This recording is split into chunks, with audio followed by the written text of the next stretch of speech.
ശബരിമല ഈ തെരഞ്ഞെടുപ്പിലെ ഒരു പ്രധാനപ്പെട്ട വിഷയമാണെങ്കിൽ അത് ഏറ്റവും അധികം പ്രതിഫലിക്കാൻ സാധ്യതയുള്ള മണ്ഡലം കഴക്കൂട്ടം മണ്ഡലമാണ്. ദേവസ്വം മന്ത്രി കടകംപള്ളി സുരേന്ദ്രൻ വീണ്ടും മത്സരരംഗത്തേക്ക് ഇറങ്ങുന്ന കഴക്കൂട്ടത്ത് അദ്ദേഹത്തെ നേരിടുന്നത് NDA സ്ഥാനാർത്ഥി ശോഭാ സുരേന്ദ്രനാണ്.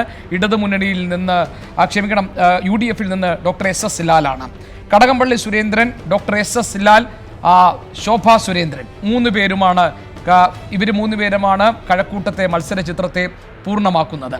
ഇടതുമുന്നണിയുടെ സ്ഥാനാർത്ഥി ദേവസ്വം മന്ത്രി കടകംപള്ളി സുരേന്ദ്രൻ, UDFന്റെ സ്ഥാനാർത്ഥി ഡോക്ടർ SS ലാൽ, NDAയുടെ സ്ഥാനാർത്ഥി ശോഭാ സുരേന്ദ്രൻ. സ്ഥാനാർത്ഥി പ്രഖ്യാപനവുമായി ബന്ധപ്പെട്ട് NDAയിൽ ഉണ്ടായിരുന്നുള്ള തർക്കങ്ങൾ, BJPയിൽ ഉണ്ടായിരുന്ന പലതരത്തിലുള്ള തർക്കങ്ങൾ, ഒരു സസ്പെൻസ് സ്ഥാനാർത്ഥി വരുമെന്നുള്ള വാദങ്ങൾ, അതിനെല്ലാം ഒടുവിലാണ് ശോഭാ സുരേന്ദ്രൻ സ്ഥാനാർത്ഥിയായി കഴക്കൂട്ടത്തെത്തുന്നത്. ശബരിമല വിശ്വാസ സംരക്ഷണം തന്നെയായിരിക്കും പ്രധാനപ്പെട്ട തെരഞ്ഞെടുപ്പ് വിഷയമെന്ന് ശോഭാ സുരേന്ദ്രനും അത് ഈ തെരഞ്ഞെടുപ്പിൽ വിഷയമാക്കാൻ ഉദ്ദേശിക്കുന്നില്ല എന്ന് കടകംപള്ളി സുരേന്ദ്രനും പറഞ്ഞിരിക്കുന്ന സാഹചര്യത്തിൽ എന്തൊക്കെ കാര്യങ്ങളായിരിക്കും ഈ കഴക്കൂട്ടത്തെ ജനവിധിയെ സ്വാധീനിക്കാൻ പോകുന്നത്? നമുക്ക് നോക്കാം അതിൻ്റെ വിശദാംശങ്ങളിലേക്ക്. ഞാൻ B. ദിലീപ് കുമാർ ഞങ്ങളുടെ പ്രതിനിധിയുണ്ട് തിരുവനന്തപുരത്ത് നിന്നും. ആദ്യം കഴക്കൂട്ടം മണ്ഡലത്തിലെ ഇപ്പോഴത്തെ രാഷ്ട്രീയ സാഹചര്യം എന്താണ്, ജനം എങ്ങനെയാണ് കഴക്കൂട്ടം മണ്ഡലത്തെ പരിഗണിക്കുന്നതെന്ന് നമുക്ക് നോക്കാം. ദിലീപ്, ശബരിമലയാണ് ഈ തെരഞ്ഞെടുപ്പിൽ, അല്ലെങ്കിൽ വിശ്വാസ സംരക്ഷണമാണ് ഈ തെരഞ്ഞെടുപ്പിൽ കഴക്കൂട്ടത്ത് ചർച്ചയാവുക എന്നാണ് സ്ഥാനാർത്ഥിത്വ പ്രഖ്യാപനം. അത് നടക്കുമ്പോൾ ഞാനും ദിലീപും ഒരുമിച്ചായിരുന്നു. നമ്മൾ കേട്ടതാണ് ശോഭാ സുരേന്ദ്രൻ പറഞ്ഞത്, ശബരിമല വിശ്വാസവുമായി ബന്ധപ്പെട്ട പ്രശ്നം തന്നെയാണ് ചർച്ച ചെയ്യുകയെന്ന്. അന്നേ ദിവസം തന്നെ കടകംപള്ളി സുരേന്ദ്രൻ പറഞ്ഞു വികസനമായിരിക്കും പ്രധാന ചർച്ചാ വിഷയമെന്ന്. കഴക്കൂട്ടം മണ്ഡലത്തിൻ്റെ തെരഞ്ഞെടുപ്പ് സ്വഭാവം പരിഗണിക്കുകയാണെങ്കിൽ അതിൻ്റെ പശ്ചാത്തലത്തിൽ ശബരിമല വിഷയത്തിൽ ഊന്നിയായിരിക്കുമോ അവിടെ പ്രചാരണം ശക്തിപ്പെടാൻ പോകുന്നത്? എങ്ങനെയാണ് കഴക്കൂട്ടത്തെ ജനം ഈ സ്ഥാനാർത്ഥി നിർണയത്തിന് ശേഷം അവിടുത്തെ സാഹചര്യങ്ങളെ കാണുന്നത്, മനസ്സിലാക്കുന്നത്? ഗോപി, കഴക്കൂട്ടം മണ്ഡലം ഏതാണ്ട് നേമം മണ്ഡലത്തിൻ്റെ ഒരു പൊതു സ്വഭാവം വെച്ച് പുലർത്തുന്നു എന്ന് പറയാം. കാരണം ചാഞ്ചാടിയൊക്കെ ഈ മണ്ഡലം മാറിമറിയാറുണ്ട്. 2009 മണ്ഡല പുനർവിഭജനത്തിനു ശേഷം 2011 ഇവിടെ കോൺഗ്രസ് നേതാവ് MA വാഹിദാണ് വിജയിച്ചത്. പിന്നീട് 2016 കടകംപള്ളി സുരേന്ദ്രനിലൂടെ മണ്ഡലം ഇടതുമുന്നണി തിരിച്ചുപിടിക്കുകയും ചെയ്തു. പക്ഷേ ഈ വാഹിദ് ജയിച്ചു. അതിനുശേഷം നടന്ന ലോക്സഭാ തെരഞ്ഞെടുപ്പ് 2014 ലോക്സഭാ തെരഞ്ഞെടുപ്പിൽ അന്ന് അവിടെ രാജഗോപാൽ മുന്നിട്ട് നിന്നു എന്നതും ശ്രദ്ധേയമായ കാര്യമാണ്. തിരുവനന്തപുരം ലോക്സഭാ മണ്ഡലത്തിൽ 4 മണ്ഡലങ്ങളിലാണ് BJP മുന്നിട്ട് നിന്നിരുന്നത്. നിയമസഭാ മണ്ഡലങ്ങളിൽ ഇതിലൊന്ന് കഴക്കൂട്ടമായിരുന്നു. പക്ഷേ 2019 ലോക്സഭാ തെരഞ്ഞെടുപ്പ് വന്നപ്പോൾ ശശി തരൂർ മുന്നിലെത്തുകയും കുമ്മനം രണ്ടാമതാവുകയും C. ദിവാകരൻ ഇടതുമുന്നണി സ്ഥാനാർത്ഥി മൂന്നാമതാവുകയും ചെയ്തു. നേരത്തെ ഈ നിയമത്തിൻ്റെ കാര്യം പറഞ്ഞതുപോലെ BJPയുടെ വളർച്ചയിൽ ഒരു ക്രമാനുഗതമായ വളർച്ച ഈ കഴക്കൂട്ടം മണ്ഡലത്തിലുണ്ട് എന്ന് നിസ്സംശയം തന്നെ പറയാം. 2006 നിയമസഭാ തെരഞ്ഞെടുപ്പിൽ അന്ന് BJP സ്ഥാനാർത്ഥി 2000 പരം വോട്ടുകളാണ് നേടിയതെങ്കിൽ അത് 2011 ആയപ്പോൾ JR പത്മകുമാർ 7028 വോട്ട് എന്ന നിലയിൽ എത്തിച്ചു. 2016 നിയമസഭാ തെരഞ്ഞെടുപ്പിൽ ആ 7028 നിന്ന് 42,000 പരം വോട്ട് എന്ന നിലയിലേക്ക് V. മുരളീധരൻ BJPയെ എത്തിച്ചു എന്നുള്ളത് തന്നെ. അതും 2ാം സ്ഥാനത്ത്. അന്ന് കടകംപള്ളി സുരേന്ദ്രന് പിന്നിൽ 7000 പരം വോട്ടുകൾക്കാണ് കടകംപള്ളി സുരേന്ദ്രൻ V. മുരളീധരനേക്കാൾ കൂടുതൽ അദ്ദേഹത്തിന് വോട്ടുകളുടെ ഭൂരിപക്ഷം ഉണ്ടായിരുന്നത്, അദ്ദേഹം വിജയിച്ചത്. MA വാഹിദ്, നേരത്തെ സിറ്റിംഗ് MLA ആയിരുന്ന വാഹിദ് അവിടെ 3ാം സ്ഥാനത്തേക്ക് തള്ളപ്പെടുകയും ചെയ്തു. ഈ നിലയിൽ BJPയുടെ വളർച്ച വളരെ വലുതാണ് ഈ കഴക്കൂട്ടം മണ്ഡലത്തിൽ എന്നുള്ള കാര്യത്തിൽ യാതൊരു തർക്കവുമില്ല.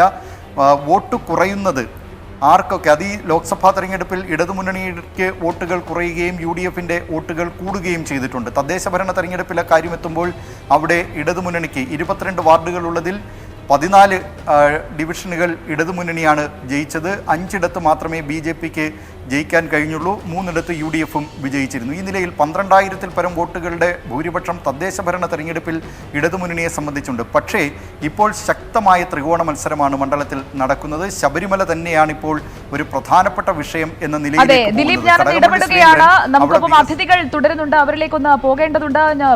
ശ്രീ ഭാസുരേന്ദ്ര ബാബു, ശബരിമല വിഷയത്തിൽ സർക്കാരിന്റെ ഇടപെടലുകൾ തെറ്റിയിട്ടില്ല എന്ന് തെളിയിക്കാൻ കടകംപള്ളി സുരേന്ദ്രന് കഴക്കൂട്ടത്ത് ജയിച്ചേ മതിയാകൂ. മറുവശത്ത് നിന്ന് വിശ്വാസ സംരക്ഷണത്തിന് വേണ്ടി പോരടിച്ച ശോഭാ സുരേന്ദ്രൻ സ്ഥാനാർത്ഥി പ്രഖ്യാപനത്തിന്റെ സമയത്ത് തന്നെ ഈ ശബരിമലയാണ് വിഷയം എന്ന് ഉറപ്പിച്ചു പറയുന്ന സാഹചര്യം.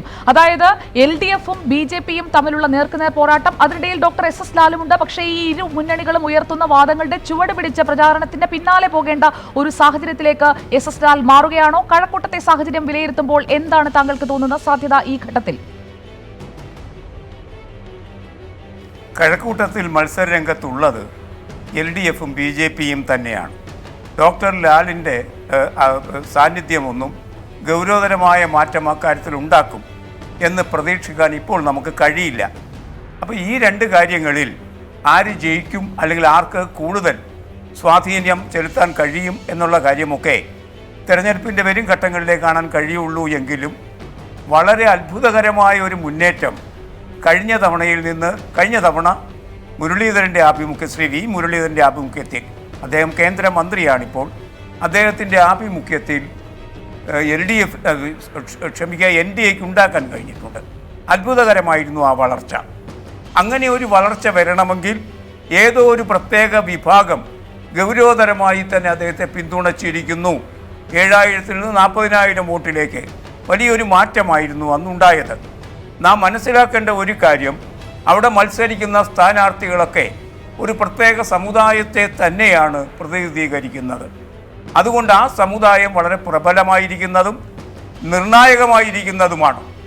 ശോഭാ സുരേന്ദ്രൻ അവിടെ വരുമ്പോൾ മറ്റു വിഭാഗങ്ങൾക്ക് താല്പര്യമുണ്ടോ ഇല്ലയോ എന്നത് പ്രധാനമല്ല, മറിച്ച് BJP സ്ഥാനാർത്ഥി എന്ന നിലയ്ക്ക് അവർ വരുന്നതിനെ BJP തന്നെ എതിർക്കുന്നു.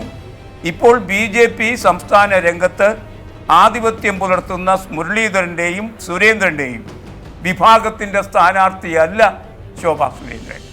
അങ്ങനെ ഒരു അവസ്ഥ അവിടെ വന്നിട്ടുണ്ട്. അത് മോരും മുതിരയും പോലെ അതിങ്ങനെ കിടക്കുകയാണ്. അതുകൊണ്ട് BJP എന്നത് അവിടെ കൺസോളിഡേറ്റഡായ ഒരു എക്സ്പ്രഷനായി വിലയിരുത്താൻ കഴിയാത്ത അവസ്ഥ വരുന്നുണ്ട്. അത് വളരെ പ്രധാനപ്പെട്ട ശ്രീ വാസുരേന്ദ്ര ബാബു, ഈ പശ്ചാത്തലത്തിൽ അത് വളരെ പ്രധാനപ്പെട്ട ഒരു നിരീക്ഷണമാണെന്ന് ഞാനും മനസ്സിലാക്കുന്നു. വിശ്വാസ സംരക്ഷണത്തിന് വേണ്ടി അടിയുറച്ചു നിന്നവരാരൊക്കെ എന്നതിൻ്റെ അടിസ്ഥാനത്തിലായിരിക്കുമോ കഴക്കൂട്ടത്തിൻ്റെ ജനവിധി നിർണ്ണയിക്കപ്പെടുക എന്നത് വളരെ പ്രധാനപ്പെട്ട കാര്യമാണ്. അതേസമയത്ത് തന്നെ ശോഭാ സുരേന്ദ്രനെ പോലെ കരുത്തുറ്റ ഒരു സ്ഥാനാർത്ഥി അവിടെ വരുമ്പോൾ BJP-യുടെ സംഘടനാ സംവിധാനങ്ങൾ കുറ്റമറ്റ രീതിയിൽ ചലിക്കുമോ എന്ന കാര്യത്തിൽ സംശയമുണ്ടാകേണ്ടതുണ്ടോ? ഈ വിഷയവും നമുക്ക് കഴക്കൂട്ടത്തെ മുൻനിർത്തി പരിശോധിക്കേണ്ടതാണ്. കേരളത്തിലെ പ്രധാനപ്പെട്ട നിയമസഭാ മണ്ഡലങ്ങളിലെ 10 നിയമസഭാ മണ്ഡലങ്ങളിലെ തെരഞ്ഞെടുപ്പ് സാധ്യതകൾ പരിശോധിക്കുകയായിരുന്നു. കഴക്കൂട്ട മണ്ഡലത്തിലാണ് നമ്മൾ നിന്നത്. കഴക്കൂട്ടത്തെ സ്ഥാനാർത്ഥികളെ നമ്മൾ നോക്കി. കടകംപള്ളി സുരേന്ദ്രൻ ദേവസ്വം മന്ത്രി, ഇടതുമുന്നണിക്ക് വേണ്ടി മത്സരരംഗത്ത് ഇക്കുറിയുമുണ്ട്. BJP-യുടെ അല്ലെങ്കിൽ NDAക്ക് വേണ്ടി മത്സരരംഗത്തുള്ളത് ശോഭാ സുരേന്ദ്രനാണ്. കഴിഞ്ഞ തവണ V മുരളീധരൻ മത്സരിച്ചപ്പോൾ ഏതാണ്ട് 7000 വോട്ടുകൾക്കാണ് 2ാം സ്ഥാനത്തായിരുന്നു V മുരളീധരൻ എത്തിയത്. ഡോക്ടർ SS ലാലാണ് UDF-ന്റെ സ്ഥാനാർത്ഥി. ശ്രീ സണ്ണിക്കുട്ടി അബ്രഹാം, വളരെ പ്രാധാന്യമുണ്ട് കഴക്കൂട്ട മണ്ഡലത്തിലെ മത്സരത്തിന്. ശോഭാ സുരേന്ദ്രൻ ഇക്കുറി മത്സരരംഗത്ത് ഇറങ്ങുമ്പോൾ വളരെ വലിയ വിജയപ്രതീക്ഷയുമായാണ് കഴക്കൂട്ടത്തേക്ക് എത്തുന്നത്. കാരണം ശബരിമല അടക്കമുള്ള പ്രശ്നങ്ങളിൽ വിശ്വാസ സംരക്ഷണത്തിനൊപ്പം നിന്നു.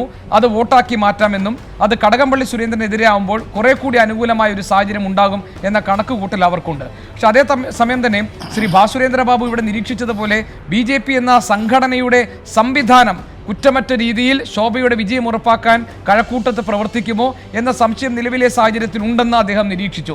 താങ്കൾ ഇതിൽ ഏതു ഭാഗത്താണ് നിൽക്കുന്നത്? എന്തായിരിക്കും കഴക്കൂട്ടത്ത് ജനവിധിയെ സ്വാധീനിക്കുന്ന, അതിനെ നിർണ്ണയിക്കുന്ന ഘടകങ്ങൾ?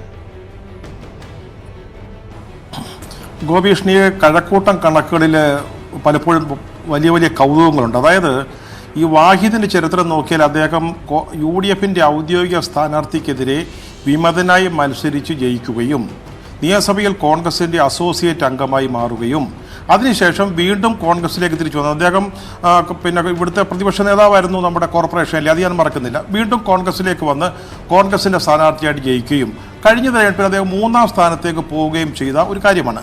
ഗോപി ഇവിടെ ചർച്ച തുടങ്ങി വെച്ചത് ശബരിമല ഇവിടുത്തെ ഒരു പ്രധാന വിഷയമാകുമോ എന്ന് ചോദിച്ചാൽ, ഈ തെരഞ്ഞെടുപ്പിൽ ശബരിമല പ്രധാന വിഷയമാക്കാൻ തീരുമാനിച്ചത് UDF-ആണ്. ഉമ്മൻചാണ്ടിയാണ് അതിനൊരു തുടക്കമിട്ടത്. ശബരിമല ഒരു പ്രധാനപ്പെട്ട വിഷയമായിരിക്കും എന്ന് പറയുന്നത്. പക്ഷേ CPM ആ ഒരു ചൂണ്ടയിൽ കൊത്തിയില്ല. അവരവിടെ നിശബ്ദത പാലിച്ചു. ഇപ്പോഴ് ഈ ചർച്ച ഒരു പുതിയ മാനത്തിലേക്ക് കൊണ്ടുപോയത് ആരാ? ഇവിടുത്തെ LDF-ന്റെ സ്ഥാനാർത്ഥിയായ ശ്രീ പിന്നെ കടകംപള്ളി സുരേന്ദ്രൻ തന്നെയാണ്. ദേവസ്വത്തിൻ്റെ ചുമതലയുള്ള മന്ത്രി തന്നെയാണ്. അദ്ദേഹം മാപ്പ് ചോദിച്ചു. ശബരിമല പ്രശ്നത്തിൽ ഗവൺമെൻറ് എടുത്ത നിലപാടിന് മാപ്പ് ചോദിച്ചു. മാപ്പ് ചോദിച്ചപ്പോൾ ദേശീയ ജനറൽ സെക്രട്ടറി എന്ത് പറഞ്ഞു? മാപ്പ് ഒന്നുമില്ല, മാപ്പിൻ്റെ ആവശ്യമൊന്നുമില്ല. ഗവൺമെൻറ് എന്തെടുത്ത് നിലപാടെടുത്തോ, അന്ന് CPM എന്ത് നിലപാടെടുത്തോ അതിൽ ഉറച്ചു നിൽക്കുന്നു എന്ന് പറയുന്നു.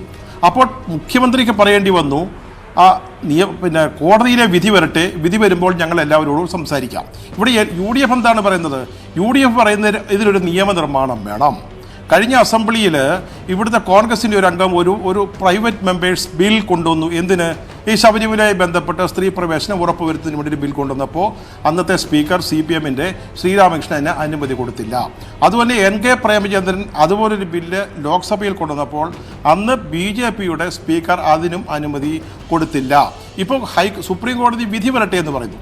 വിധി വരണമെങ്കിൽ നേരത്തെ UDF കൊടുത്തിരുന്ന സത്യവാങ്മൂലം അത് തിരുത്തിക്കൊണ്ട് LDF അവസാനം കൊടുത്ത സത്യവാങ്മൂലം പിൻവലിക്കാതെ, ആ സത്യവാങ്മൂലമാണ് ഗവൺമെൻറ്റിൻ്റെ അഭിപ്രായം, അത് പിൻവലിക്കാതെ മറ്റൊരു വിധി ഉണ്ടാകാൻ പോകുന്നില്ല. അപ്പോൾ മുഖ്യമന്ത്രി പറയുന്നതിൽ വലിയ കാര്യമില്ല. അപ്പോൾ ഒരു നിയമനിർമ്മാണം വേണം. അത് ഞങ്ങളുടെ ഗവൺമെൻറ് വന്നാൽ 1 മാസത്തിനകം ചെയ്യുമെന്ന് UDF പറയുന്നു. അതുപോലെ തന്നെ ഞങ്ങൾ വന്ന ഉടനെ സത്യവാങ്മൂലം പിൻവലിക്കുമെന്ന് പറയുന്നു. ഇപ്പോൾ ഈ മണ്ഡലം ഇവിടെ പ്രധാനപ്പെട്ട വിഷയം ശബരിമലയാണെങ്കിൽ ആരുടെ കൂടെ നിൽക്കും? ഇത് വാസ്തവത്തിൽ കടകംപള്ളി സുരേന്ദ്രനാണ് ഈ വിഷയം ഇതിനെ ഒരു പുതിയ മാനത്തിലേക്ക് കൊണ്ടുപോയത്. നമ്മൾ കണക്ക് നോക്കുകയാണെങ്കിൽ വികസന പ്രവർത്തനങ്ങളാണെന്ന് പറഞ്ഞു. കടകംപള്ളി സുരേന്ദ്രൻ അത്യാവശ്യം നല്ല വികസന പ്രവർത്തനങ്ങളൊക്കെ അവിടെ നടത്തിയിട്ടുണ്ട്. പക്ഷേ ലോക്സഭാ തിരഞ്ഞെടുപ്പ് വരുമ്പോൾ UDF 46,964 വോട്ടാണ്. അവിടെ LDF 3-ാം സ്ഥാനത്തോട്ട് 37,000 ചില്ലുവാന വോട്ട് മാത്രമേ ഉള്ളൂ. അപ്പോൾ അവിടെ UDFന് കഴിഞ്ഞ UDF പാർലമെന്റ് തിരഞ്ഞെടുപ്പിലെ ഒരു പ്രധാന വിഷയം വിശ്വാസ സംരക്ഷണമായിരുന്നു, ശബരിമലയായിരുന്നു. ആ ശബരിമലയിൽ ഊന്നി നിന്നുകൊണ്ട് 46,964 വോട്ട് നേടി ഒന്നാമത് ശശി തരൂർ എത്തുമെങ്കിൽ ആ വോട്ടിലേക്ക്, ആ സ്ഥാനത്തേക്ക് നിൽക്കാൻ SS ലാലിന് കഴിയുമോ എന്നുള്ളൊരു ചോദ്യം അതവിടെ നിൽക്കട്ടെ. അത് അദ്ദേഹം പ്രൂവ് ചെയ്യേണ്ടതാണ്. പിന്നീട് ഒറ്റ കാര്യം കൂടെ നമ്മുടെ ശ്രീ ബാസുദേവ ബാബു പറഞ്ഞു, പാർട്ടിയിലെ സംവിധാനം BJP ഒരു സംവിധാനം അത് ശോഭയ്ക്ക് അനുകൂലമാണോ? അത് ശോഭ ഇപ്പോൾ നിൽക്കുന്നത് പാർട്ടിയിലെ പ്രബലമായ പിന്നെ നമ്മുടെ സുരേന്ദ്രൻ്റെയും അതുപോലെയുള്ള മുരളിയുടെയും ഗ്രൂപ്പിനെതിരായിട്ട് നിൽക്കുന്ന ഒരാളാണ്. അവരെ ഒരു സ്ഥാനത്തേക്കും സ്ഥാനാർത്ഥിയായി പരിഗണിച്ചില്ല. പക്ഷേ അവരിവിടെ വരികയാണ്. അവർ സ്വയം ശബരിമലയുടെ ഒരു പ്രാതിനിധ്യം, ഒരു പ്രതീകം ആയിട്ട് അവകാശപ്പെട്ടുകൊണ്ട് നിൽക്കുമ്പോൾ ഞാൻ ഒരു കാര്യം പറയാം. ഇവിടെ മുരളി മത്സരിക്കാൻ ആഗ്രഹിച്ചിരുന്നു, കേന്ദ്ര നേതൃത്വം സമ്മതിക്കാത്തതാണ്. ഇവിടെ ശോഭയ്ക്ക് വോട്ട് കുറയാതെ സൂക്ഷിക്കുക എന്നുള്ളതിൻ്റെ ഉത്തരവാദിത്തം അടിസ്ഥാനപരമായിട്ട് വന്നു ചേരുന്നത് കഴിഞ്ഞ തെരഞ്ഞെടുപ്പിൽ മികച്ച പ്രകടനം കാഴ്ചവെച്ച ഇപ്പോൾ കേന്ദ്രമന്ത്രിയായ, ഇപ്പോൾ ഇവിടുത്തെ BJPയുടെ കാര്യങ്ങൾ നിയന്ത്രിക്കുന്ന ഗ്രൂപ്പിൻ്റെ തലവനായ മുരളിക്ക് തന്നെയാണ്. BJPയിൽ പ്രശ്നങ്ങളുണ്ടാവാം, പക്ഷേ ശോഭയെ കാത്തു രക്ഷിക്കേണ്ട ചുമതല അദ്ദേഹത്തിൻ്റെ. ഇപ്പോൾ V മുരളീധരൻ്റെതാണ്. ശരി, S വിജയകുമാറിലേക്ക് ഞാൻ പോകുന്നു. വിജയകുമാർ, ഇതിനകത്ത് 2 നിരീക്ഷണങ്ങൾ വന്നു. ശ്രീ ബാസുരേന്ദ്ര ബാബു ഇവിടെ പറഞ്ഞു, ഈ BJPക്കകത്തെ വിമത നീക്കങ്ങൾ അല്ലെങ്കിൽ സംഘടനാ തലത്തിലെ പ്രശ്നങ്ങൾ ശോഭാ സുരേന്ദ്രനെതിരെ നിന്ന ഒരു വിഭാഗത്തിൻ്റെ പ്രവർത്തനങ്ങളുമൊക്കെ സ്വാഭാവികമായിട്ടും ശോഭാ സുരേന്ദ്രൻ്റെ വിജയ സാധ്യതകളെ അല്ലെങ്കിൽ തിരഞ്ഞെടുപ്പിൽ മികച്ച പ്രകടനത്തെ ബാധിച്ചേക്കാം എന്നാണ്. പക്ഷേ ശ്രീ സണ്ണിക്കുട്ടി അബ്രഹാം അതിൻ്റെ മറുവശം പറഞ്ഞു. അതായത് ഇവിടെ 2-ാം സ്ഥാനത്തെത്തിയ V മുരളീധരൻ, 7,000 വോട്ടുകളിൽ 2-ാം സ്ഥാനത്തേക്കായ V മുരളീധരൻ മികച്ച പ്രകടനം കാഴ്ചവെക്കാൻ കഴിഞ്ഞൊരു മണ്ഡലം എന്ന നിലയ്ക്ക് അവിടെ ശോഭാ സുരേന്ദ്രനെ അടിതെറ്റാതെ നോക്കേണ്ടുന്ന ഉത്തരവാദിത്തം അഡീഷണലായി V മുരളീധരന് വരുന്നു എന്ന നിലയ്ക്ക് ശോഭയ്ക്ക് ഒരു മികച്ച പ്രകടനം അല്ലെങ്കിൽ മികച്ച ഫലം കഴക്കൂട്ടത്ത് പ്രതീക്ഷിക്കാമെന്നാണ്. എങ്ങനെ വേണം ഈ സാഹചര്യത്തെ നമ്മൾ മനസ്സിലാക്കേണ്ടത്? ഗോപി, എനിക്ക് തോന്നുന്നത് ഈ ശോഭാ സുരേന്ദ്രന്റെ കഴക്കൂട്ടത്തെ സ്ഥാനാർത്ഥിത്വം എന്നത് സംസ്ഥാന ഘടകത്തിന്റെ തീരുമാനമേ ആയിരുന്നില്ല എന്നതാണ്. BJPയുടെ കേന്ദ്ര നേതൃത്വത്തിന്റെ, പ്രത്യേകിച്ച് അമിത്ഷാ അദ്ദേഹത്തിന്റെ തീരുമാനമായിരുന്നു ശോഭാ സുരേന്ദ്രൻ അവിടെ മത്സരിക്കട്ടെ എന്നത്.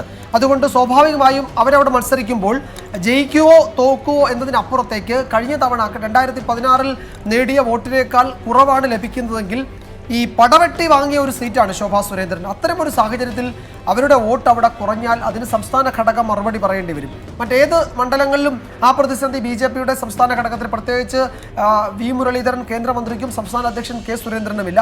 പക്ഷേ കഴക്കൂട്ടത്ത് അതിന് കേന്ദ്ര നേതൃത്വത്തിനോട് മറുപടി പറയേണ്ട ഒരു സവിശേഷ സാഹചര്യം അവിടെ ഉണ്ടായിട്ടുണ്ട്. കാരണം ആ സീറ്റ് ശോഭാ സുരേന്ദ്രന് കൊടുക്കാതെ ഇരിക്കാൻ പരമാവധി ശ്രമം സംസ്ഥാന ഘടകം നടത്തിയെന്നത് പകൽ പോലെ വ്യക്തവുമാണ്. കാരണം ആ ദിവസങ്ങളിൽ നടന്ന ചർച്ചകൾ നമ്മൾ പരിശോധിച്ചാൽ അത് മനസ്സിലാകും. ഒരു ഘട്ടത്തിൽ മറ്റേതെങ്കിലും മണ്ഡലം കൊടുത്ത് ആ പ്രശ്നം പരിഹരിക്കാൻ നോക്കിയെങ്കിലും കഴക്കൂട്ടത്താണെങ്കിൽ മാത്രമേ മത്സരിക്കൂ എന്ന ശോഭാ സുരേന്ദ്രൻ നിലപാടെടുക്കുകയും അതിൽ ഉറച്ചു നിൽക്കുകയും ചെയ്തതാണ്. അതുകൊണ്ട് BJPയുടെ വിജയസാധ്യതയുള്ള A+ എന്നവർ പറയുന്ന മണ്ഡലങ്ങളിൽ എവിടെയെങ്കിലും ശോഭാ സുരേന്ദ്രനെ മത്സരിപ്പിക്കണമെന്ന് കേന്ദ്ര നേതൃത്വം ഒടുവിൽ മുന്നോട്ട് വെച്ചു. ആ നിർദ്ദേശം നടപ്പാക്കാൻ പിന്നീട് അവശേഷിച്ച ഒറ്റ സീറ്റ് കഴക്കൂട്ടം മാത്രമായിരുന്നു. അതുകൊണ്ട് കഴക്കൂട്ടത്ത് ശോഭാ സുരേന്ദ്രന് വോട്ട് കുറഞ്ഞാൽ അതിന് വി മുരളീധരൻ പ്രത്യേകിച്ച് വ്യക്തിപരമായി ഉത്തരവാദിത്വം അദ്ദേഹത്തിന് ഉണ്ടാകും. അത്തരമൊരു സാഹചര്യം ഈ തെരഞ്ഞെടുപ്പിൽ ഉണ്ടായിട്ടുണ്ട്. കാരണം ആ നിലയിലുള്ള അല്ലെങ്കിൽ ആഭ്യന്തര പോരാട്ടം ഈ സീറ്റിനെ ചൊല്ലി ആ പാർട്ടിയിൽ നടന്നിരുന്നു. അതൊരു പ്രധാനപ്പെട്ട ഘടകമാണ്. മറ്റൊന്ന് എനിക്ക് തോന്നുന്നത് ഈ ശബരിമലയുടെ റഫറൻഡം, ശബരിമല വിഷയത്തിൻ്റെ അല്ലെങ്കിൽ ശബരിമലയിൽ സംസ്ഥാന സർക്കാർ സ്വീകരിച്ച നടപടികളുടെ ഒരു റഫറൻഡം നടക്കാൻ സാധ്യതയുള്ള മണ്ഡലങ്ങളിൽ ഒന്ന് കഴക്കൂട്ടമാണ്. കാരണം അവിടെ ദേവസ്വം മന്ത്രി തന്നെയാണ് മത്സരിക്കുന്നത്. ആ സമയത്ത് ഏറ്റവും അധികം ഇത്തരം ചർച്ചകളിൽ വരികയും അഭിപ്രായ പ്രകടനം നടത്തുകയും ഒക്കെ ചെയ്തയാൾ ദേവസ്വം മന്ത്രിയാണ്.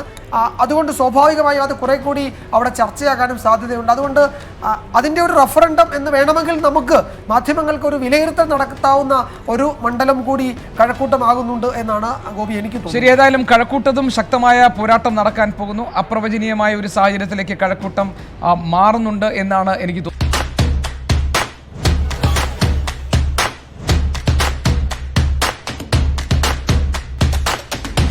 Number 1 Election Channel 24.